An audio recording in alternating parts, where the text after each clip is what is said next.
Fala galera, beleza? Hoje aí vamos para a aula 5 de contabilidade para advogados, especificamente para advogados tributaristas, né? Nessa aula vamos falar sobre basicamente duas coisas. Vamos falar sobre tributação direta e indireta, uma crítica, uma definição do que é, e depois a gente vai passar pelo lucro real e presumido.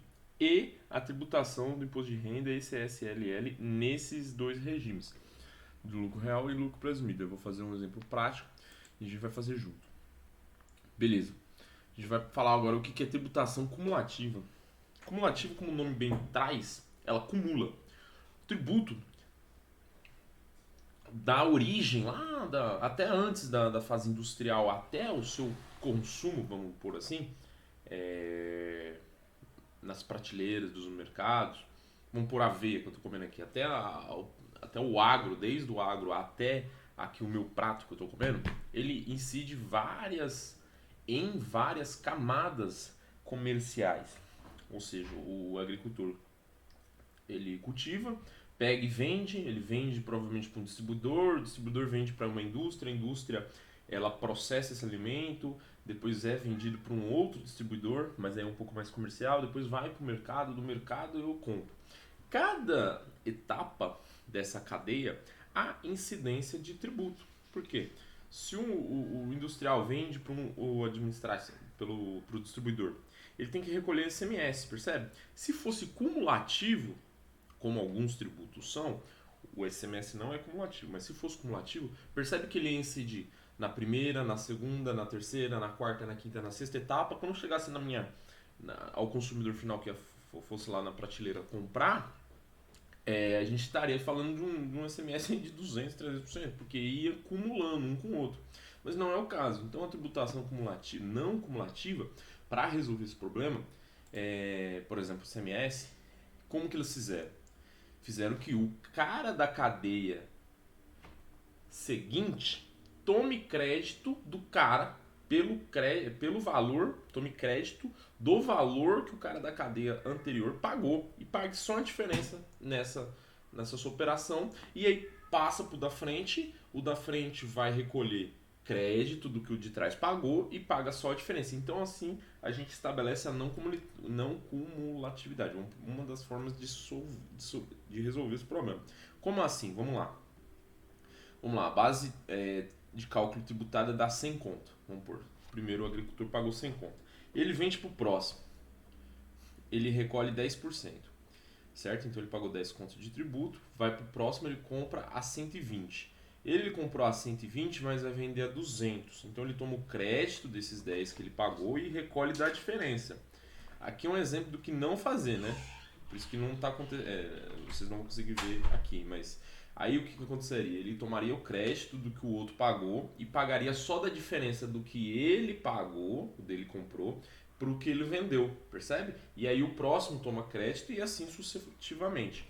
Então é uma forma de resolver, porque senão, olha aqui, se você tentasse tributar 10%, acabaria tributando 13% em três instâncias, imagina numa cadeia gigantesca, né? Então, e quais são os problemas da cumulatividade? Por que tentaram resolver ela? Por quê?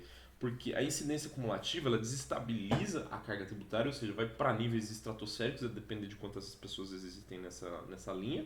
Ela centraliza as atividades produtivas. Por que centraliza?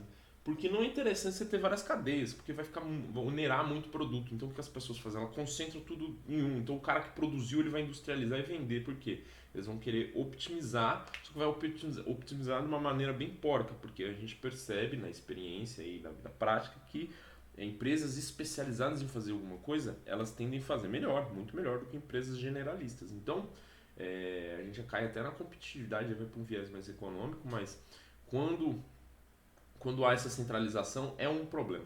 Por isso que a competitividade não é boa. Desestimula a atuação de agentes especializados, que eu acabei de falar. Menor eficiência produtiva, ou seja, toma um pau de pessoas não, de países lá fora que permitem que a sua tributação estimule, né, uma produção especializada. Então a gente perde aqui internamente, aí a balança do câmbio, né, comercial prejudica mais a gente ainda. Então é uma sessão de catástrofes, né, econômicas.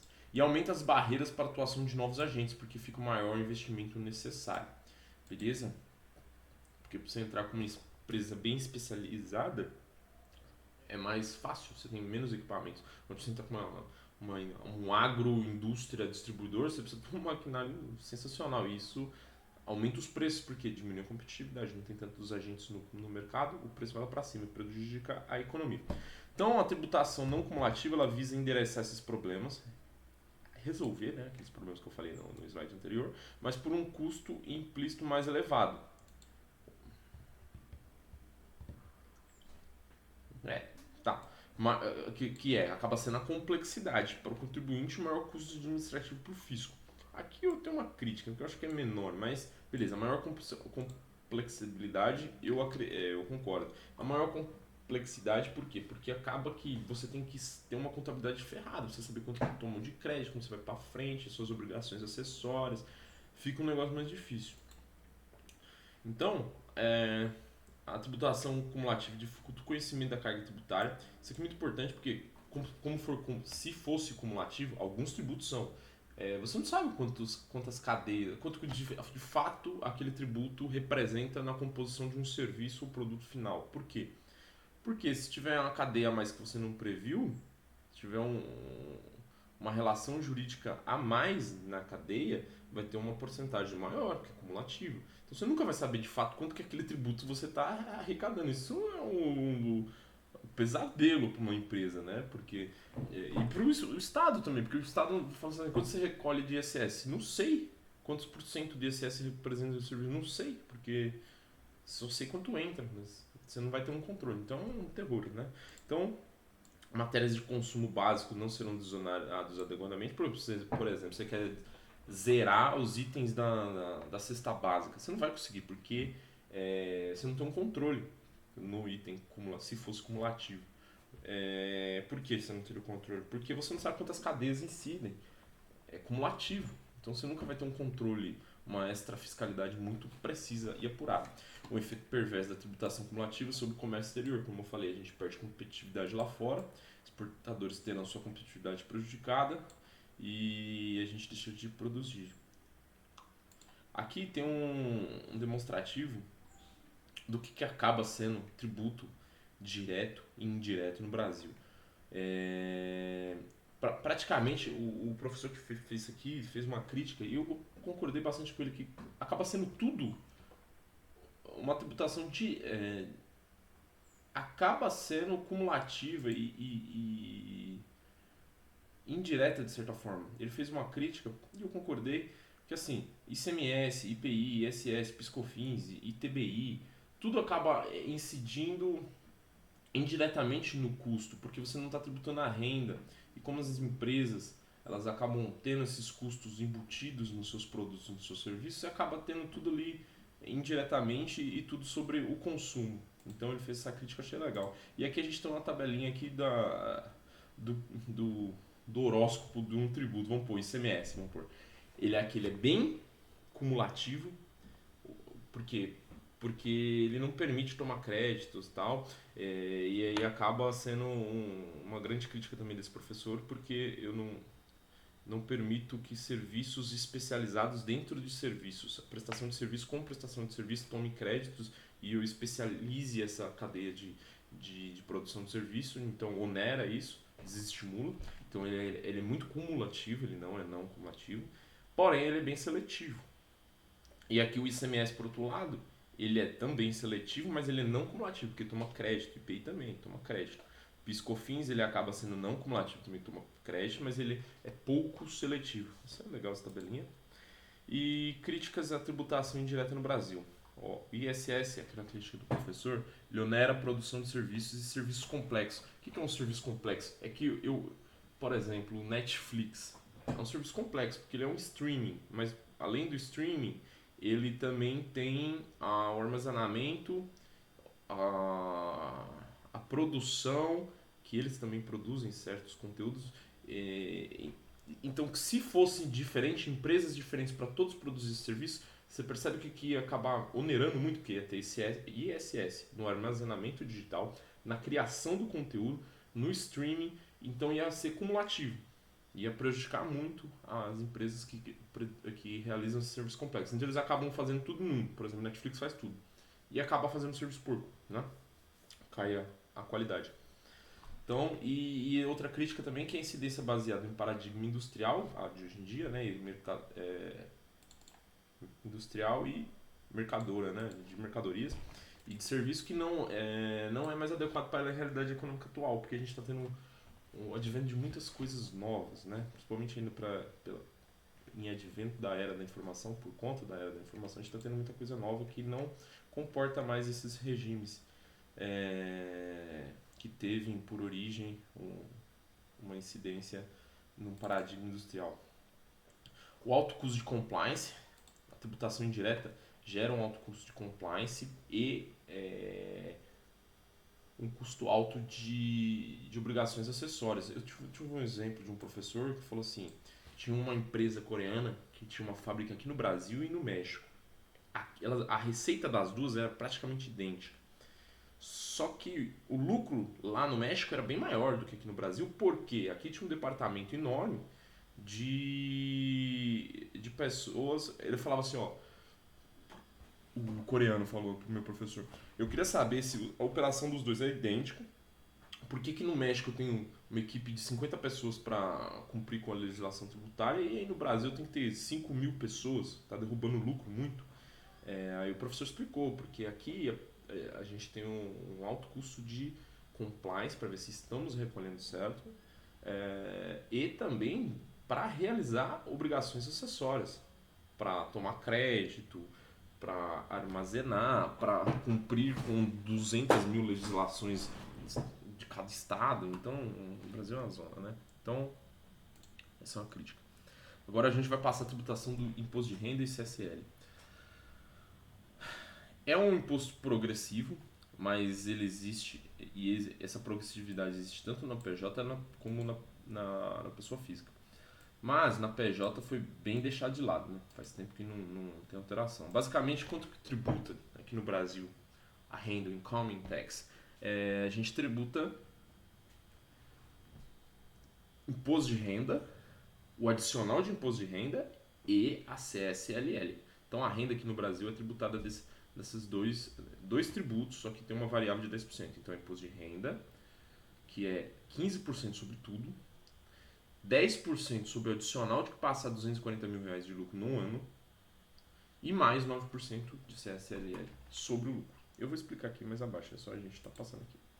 E tem os critérios de arrecadação. Tem o critério no lucro real, que é a apuração anual, que você recolhe de ano em ano. Mas também tem as cotas, que você pode recolher estimativas mês a mês. E tem a apuração trimestral, que é basicamente o do lucro presumido, que eu também vou explicar mais para frente. Tem essas duas. E o Simples Nacional, que recolhe mensalmente. O lucro real. A opção pelo lucro real é adotada quando o lucro efetivo, ou seja, o lucro real, é inferior a 32% do faturamento no período de apuração. Para cálculo do imposto de renda da pessoa jurídica, é igual ao que eu falei lá. E também é igual no de baixo, que é 15% e 25%. Eu vou explicar mais abaixo aqui com detalhes. O lucro presumido é um regime tributário em que a empresa faz a apuração simplificada do imposto de renda. Por que simplificada? Porque é um aproximado. O lucro presumido é aproximadamente quanto que você teve de lucro naquela operação. No lucro real, é exatamente quanto você teve. Tem critérios para adequação de um ou outro. Quer ver? Ó, lucro presumido. No presumido, você tem que ter a receita para entrar no presumido. Você optar pelo presumido. Se é uma empresa, você tem a opção lucro real, que é exatamente quanto eu ganhei, eu pago de imposto, ou no lucro presumido, que presume-se que daquele meu faturamento eu lucrei aquilo e vou incidir um imposto de renda sobre aquilo. No lucro presumido, você tem que ter a faturamento até de 78 milhões por ano. E você não pode ser empresa financeira, e tem um rol de outras empresas. E aí, no presumido, percebe que dependendo do seu tipo de negócio, vai ter uma porcentagem de lucro. Por exemplo, se a sua empresa é de serviço, presume que tudo que você faturou, 32% do que você faturou é lucro. E aí, dessa base de cálculo, por exemplo, eu faturei 100 mil. De 100 mil, 32% eles presumem que é lucro, ou seja, 32 mil reais. Desses 32 mil reais é a base de cálculo do imposto de renda. Então, vai incidir 25% mais 10% do QCD 20 mil, que é aqueles 240 dividido por 12. Beleza? Eu vou explicar mais abaixo aqui isso aqui. Bom, ó o lucro presumido. Tem as categorias, eu falei de custo de serviço, mas tem, por exemplo, se você faz revenda de gasolina, presume que do seu faturamento, todo o seu faturamento, 1,6% é lucro. Da hora, né? Vamos lá. Ó. No lucro real, não. No lucro real não tem essa. No lucro real, exatamente o que você faturou vai ser tributado. Então, por exemplo, aqui, vamos fingir que a gente tem uma firma que produz várias paradinhas. Ela não faz só um tipo de atividade. Ela vende, ela faz serviço e blá blá blá. Vamos lá, receita, ela vendeu, receita bruta de venda, 870 mil. Vou tributar esses 870 mil? Vou, mas tudo ali não é lucro. Tem muito custo. Então, por ser receita bruta, a gente olha lá na tabela, vendas de produto. Percentual de lucro no presumido é 8%. Presume, então, que tudo que eu vendi, 900 mil reais quase, 870 mil reais, 8% daquilo é lucro. Então, eu tenho uma base tributável de renda de 69 mil reais. Mas eu vou tributar, eu vou cobrar 69 mil reais desse cara? Não. Aqui esses 69 mil reais é a base de lucro. Isso aqui é tudo que ele teve de lucro. Eu não posso tributar 100% do lucro do cara. Ele teve 69 mil reais de lucro. Só que desse lucro eu vou jogar 25%, que aí sim é o imposto de renda. Então ele vai pagar 25%, mais o adicional de 10% sobre o QCD 20 mil, que o que excede 20 mil e de 70 mil, 50 mil. Então 49 mil, né, excedeu, eu jogo 10% em cima, que dá 4.900 reais, mais 25% sobre 70 mil, somos 2, mais 9% sobre 70 mil, somos 3, é quanto ele tem para pagar em relação a só essa aqui. Mas ele também teve receita de serviço, e receita de serviço a gente sabe que é 32%, que presume que é lucro. Então, eu tenho 220 mil reais de faturamento em serviço, 32%. É lucro, presume-se que seja. E aí eu tenho uma base de cálculo tributável. Tá vendo que aí aqui, a gente fez aqui separadinho, mas eles foram fazendo um por um. Pá. E aí dessa, soma tudo, dessa grande base de cálculo tributável, a gente vai jogar 15%. Pá, sobre 247. A gente vai achar que ele tem que pagar 37 mil reais de imposto de renda dos 15%. Porém, tem um adicional de 10% sobre o QCD 20 mil, que é 220 mil, né? O que excede 20 mil por mês é de 247 a 220 mil. Então 10% ele tem que pagar 22 mil. Eu somo uma na outra e tenho quanto ele vai pagar de imposto de renda. Percebe? Então de tudo que ele faturou aqui, ele vai pagar isso aqui. No lucro real, não. No lucro real, ele vai pagar tudo que ele faturar. Aqui, ó, o que eu falei. Quem é obrigatório ser optante do lucro real? É uma porrada de firma. Vocês têm que olhar lá. Mas eu sei de cabeça que, por exemplo, o banco não pode ser presumido, é lucro real. Tem o lucro arbitrado também. O lucro arbitrado é tipo assim, um residualzinho. Quando você não... A empresa não mostra os documentos. É tipo uma penalidade. Ela acaba sendo obrigatoriamente optam por ela, né, para ela recolher sobre o lucro arbitrado. O que é o lucro arbitrado? Ele é geralmente 20% a mais do que o presumido. É tipo como se fosse uma penalidade. Por exemplo, na revenda de gasolina lá, ó, a gente viu que era 1,6, né? 20% a mais seria isso aqui, entendeu? É quase mesmo as alíquotas, só que um pouco mais caras. Que isso aqui é meio que uma penalidade. Quando o cara não apresenta documento e tal, ele é condenado no lucro presumido. Aqui tem muita coisa, isso aqui é muito superficial, cara, porque isso aqui tem muito profundo. Porque, por exemplo, assim, no regime trimestral do presumido, eu faço uma apuração trimestral. Só que eu posso ter prejuízo, concorda comigo? Falar, porra, eu tomei pau aqui, minha operação foi negativa. Só que aí eu tenho outro recorte trimestral, segundo trimestre do ano. E aqui eu tive lucro. No terceiro eu tive prejuízo. No quarto eu tive lucro. Percebe que pode ter essa sazonalidade? Então empresas que têm alta sazonalidade não são recomendadas a tributar nesse regime. Por quê? Porque eu posso aproveitar o crédito que eu tomei pau aqui. Por exemplo, eu fiquei negativo em 100 mil. e no outro eu fiquei positivo 100 mil. Eu podia bater, né, 100 mil com 100 mil, mas tem uma trava de 30% que eu só posso aproveitar 30% desse prejuízo. Então, basicamente, se eu tive um prejuízo de 100 mil e eu tenho um lucro de 100 mil no trimestre, eu posso só aproveitar 30 mil para bater desses 100 mil e aí eu fico para pagar 70 mil. Só que os outros, o resto do prejuízo eu jogo fora. Por isso que quem tem empresa com muita sazonalidade não é interessante. Tem muita profundidade. E a opção, como que eu faço? Lucro real ou presumido? Ela é feita uma vez por ano. A partir do momento que você fez, você tem que ficar um ano inteiro com ela, quieto. No ano que vem você pode trocar, mas no ano que você fez, não pode trocar. E aí, como que você faz? Você faz pela opção, no primeiro recolhimento do ano, você coloca um código lá na DARF de recolhimento, dependendo desse código, você está optando por lucro real ou lucro presumido. Beleza? Essa é a aula, espero que vocês tenham gostado. Estamos chegando ao fim do curso aí, deixa o like ou dislike, comenta se você gostou ou não gostou e é nóis, valeu.